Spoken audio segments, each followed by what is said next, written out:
Olá, tudo bem? Eu sou a psicóloga Francisca Pereira e hoje nós vamos conversar sobre ciúmes, né? Vamos entender um pouco sobre esse aspecto que causa tanto desconforto nos relacionamentos, né? Que causa tantas brigas e desentendimentos. Muitas vezes a pessoa está com um parceiro ciumento e nem sabe, não entende o que está acontecendo, né? É muito confundido com abuso emocional, abuso psicológico, que também chega a ser, dependendo do grau de ciúme que a pessoa sinta, né? Ela começa a abusar psicologicamente do parceiro, mas nós vamos entender melhor sobre ciúmes, sobre os dois tipos de ciúme, o normal e o patológico, né? Os ciúmes no relacionamento. No ciúme, né, as dúvidas que a pessoa ciumenta começa a colocar em sua própria mente podem se transformar em ideias supervalorizadas ou francamente delirantes. Mas o que isso quer dizer? Vamos lá. Depois das ideias de ciúme que o ciumento põe na mente dele, ele começa a verificar compulsivamente as suas dúvidas. Ele põe as dúvidas na mente e começa a verificar. Ele quer provar que essas dúvidas que estão na mente dele são reais, né? O ciumento verifica se o parceiro dele, que pode ser a namorada ou o namorado, pode ser o marido ou a esposa, pode ser o parceiro ou a parceira, né? Vamos falar como parceiros, que fica mais fácil, melhor. Então, o ciumento verifica se a pessoa está onde ela disse que estaria e vai verificar se ela estava com quem ela disse que estaria, né? Ele começa a desconfiar tanto que ele quebra aquela ética, sabe, que o outro, do direito do outro de ter as suas coisas invioladas, ou seja, ele começa a abrir a correspondência do outro, a verificar o celular, né? Ele começa a ouvir os telefonemas que a parceira dá para saber o que ela está falando, né? Ele começa a examinar os bolsos da roupa dela ou dele, se for a mulher a ciumenta, né? Começa a verificar a bolsa dela, a carteira, as roupas íntimas, ele quer verificar. Começa a seguir o companheiro para saber onde foi, né? E muitas vezes ele contrata até detetive para ir atrás, para flagrar uma infidelidade ou uma traição. Isso vai surgindo na mente dele, né? Toda essa tentativa que ele faz de ficar verificando em busca de provas é para aliviar esse sentimento que está na mente dele, né? Que é um sentimento, sabe? Muitas vezes a gente considera isso ridículo, né? Até pelo próprio ciumento. O próprio ciumento acha que é ridículo o que ele está fazendo. Mas mesmo que ele faça essas verificações, isso não ameniza o mal-estar da dúvida que ele sente ou que ela sente, né? Os ciumentos estão constantemente em busca de provas, de evidências e de que o outro confesse que está traindo, que está sendo infiel, né? Para confirmar as suas suspeitas. Mas ainda que o outro confirme que não trai, que nunca traiu, que ele é fiel, mesmo que ele confirme, essas questões permanecem na dúvida da mente dessa pessoa. Ao invés de trazer paz, até aumenta a desconfiança.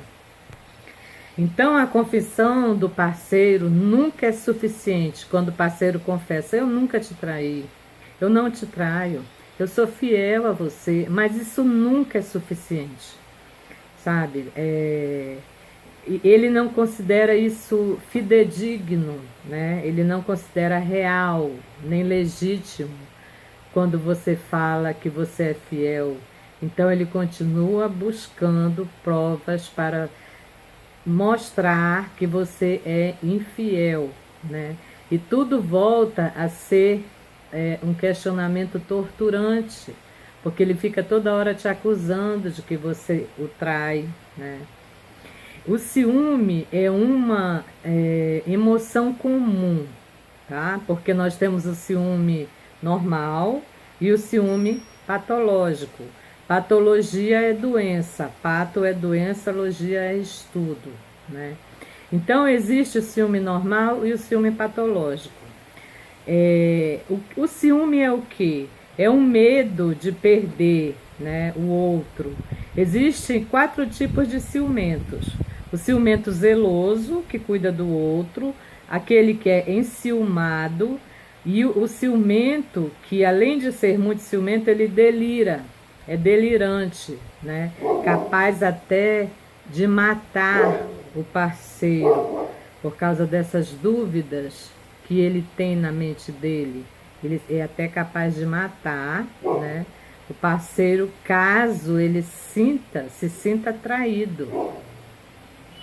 Então, se nós analisarmos mais detalhadamente o ciúme, podemos perceber logo de início que não se trata de um sentimento voltado para o outro. Ele é ciumento não é porque ele me ama, ele é ciumento porque é uma coisa do ego dele, né?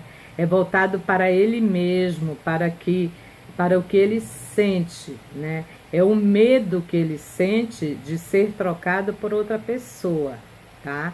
Então é um sentimento do ego da pessoa que é ciumenta. Ele sente medo de ser excluído do relacionamento, né? Ele sente medo de perder o outro. Então, qualquer sinal do outro, da outra pessoa, pode significar algo. Qualquer movimento que o outro faça é suspeito, né? E a angústia da dúvida que ele tem de que está sendo traído corrói a alma dele, né? A alma do ciumento. Em uma situação ainda mais grave, até o ponto de vista do comprometimento do psiquismo, ou seja, a mente dele começa a construir tanta desconfiança e tanto ciúme que começa a comprometer o próprio psiquismo do sujeito, né? Podem ocorrer situações delirantes, né? Que ele veja aquilo que não é real, que ele começa a delirar, a sair fora da realidade, né? Porque a desconfiança do ciumento cede lugar a uma certeza sem fundamento. Ele começa a ter certeza que está sendo traído mesmo sem nunca ter sido traído. Esse é o ciúme patológico, tá, gente? Está mesmo sendo traído e abandonado. Ele começa a ter essa certeza mesmo sem ser. A mente dele começa a ficar obsessivamente ciumento, né? Mas como saber se o ciúme do seu parceiro é normal ou patológico? O ciúme normal é aquele transitório, que acontece raramente e que acontece, mas para, tá? Não é constante, esse é o normal. É normal sentir ciúme, mas depende da medida desse ciúme, né? Então, é baseado, e o ciúme normal é baseado em fatos reais. Ou seja, eu tenho ciúme porque eu constatei que o outro me traiu, o outro realmente me traiu, tá? É real que o outro me traiu. Então esse é o ciúme normal, há provas de que o outro trai.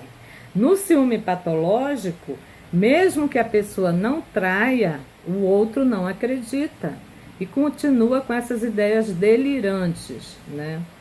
De que ele tem um rival, de que tem alguém querendo tomar o lugar dele.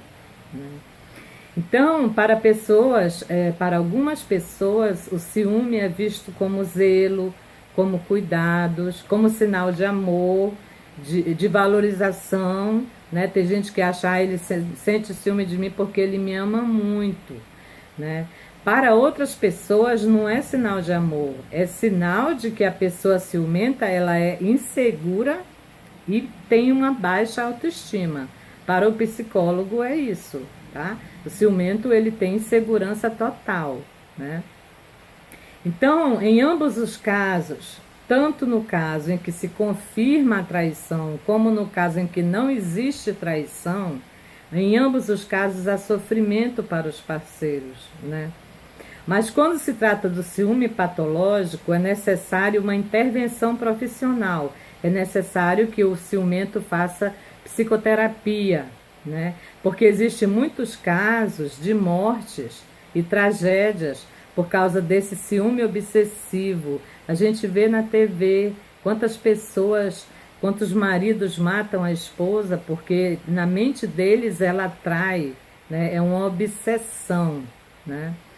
E o ciúme patológico é um grande desejo de ter controle total sobre a outra pessoa, tá? E sobre os sentimentos e sobre o comportamento do outro. Não basta ele ser ciumento, ele quer controlar o comportamento do outro, ele quer controlar os sentimentos do outro. Olha só, para a gente ver como é doentio, né?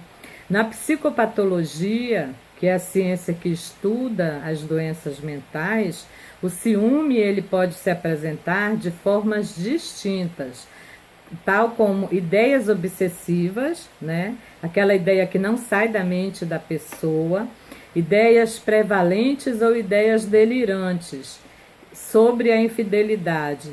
No transtorno obsessivo compulsivo, que é o TOC, o ciúme surge como uma obsessão, normalmente associado a rituais de verificação. A pessoa fica o tempo todo indo verificar se o outro está traindo, né? Buscando pistas. Assim, a psiquiatria nos ensina, né, como age um ciumento patológico. Então, tudo isso está somente dentro da cabeça da pessoa ciumenta.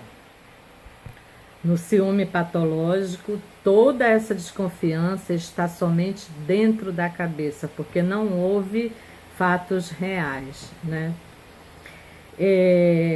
Esse medo da perda de perder o outro também é um sintoma predominante do TOC. No transtorno obsessivo compulsivo, há sempre uma dúvida patológica com verificações repetidas, né? De encontrar a certeza das dúvidas que está na mente da pessoa, né? Então, gente, assim, essa pessoa ela não tem medo de perder o outro por morte, que o outro morra e ela o perca, não. Ela tem medo de que perder essa pessoa enquanto essa pessoa ainda está viva, né? É o medo maior, é o sofrimento mais assustador, é perder o outro para outra pessoa. O ciumento tem um desejo de controle total sobre a outra pessoa.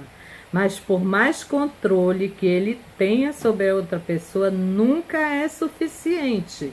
Ele nunca vai estar satisfeito.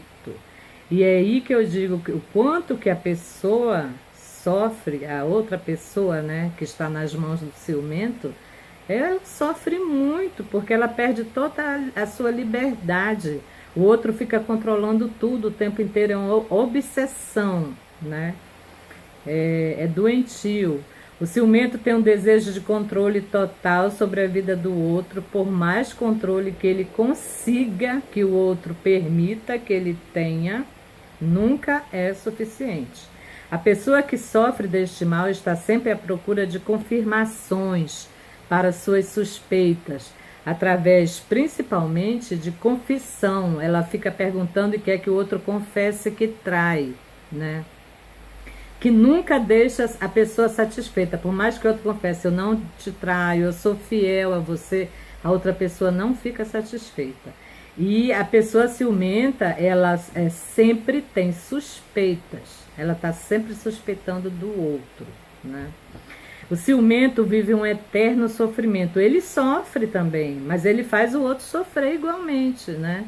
Ele está sempre à procura de confirmações para suas suspeitas, né? É um sofrimento e acaba experimentando estresse, descontrole emocional. Ele causa um tremendo clima de tensão e desajuste dentro da família, né, no âmbito familiar. aliando a este clima cenas públicas constrangedoras, como escândalos, aqueles que fazem escândalos na rua, né? Que constrange a outra pessoa, né? Isso é muito chato, né? Então, como podemos ajudar pessoas que sofrem com excesso de ciúmes? O sofrimento é de quem sente, né? E mais principalmente de quem padece nas mãos de um ciumento desconfiado e agressivo. Pior ainda se ele, além de agressivo, além de desconfiado, ele for agressivo. Aí é muito mais complicado, né? O ciúme, em última análise, é um sinal de alerta. Esse tipo de ciúme doentio é um sinal de alerta, tá? É uma luz vermelha que se acende no painel da vida, indicando que algo está falhando, tem algo fora do lugar, tem algo fora do normal, tá bom? Quanto mais intenso e menos controlável, maior o problema. Quanto maior a intensidade desse sentimento, mais estaremos ultrapassando os limites da normalidade. Aos poucos, né, e perdendo, aos poucos podemos ser devorados por uma obsessão capaz de destruir qualquer relacionamento. Então, o medo de perder acaba por fazer a destruição desse relacionamento pela falta de confiança, tá? Gente, é um alerta, tá bom? Mulheres, principalmente, olha, nessa situação acendeu-se uma luz vermelha, todo cuidado é pouco, tá? Porque trata-se de uma obsessão, de um ciúme doentio, tá? Vamos ficar atentos e buscar o psicólogo que ele pode nos ajudar. Beijo. Eu sou a Francisca Pereira, psicóloga de Manaus. Beijo. Tchau.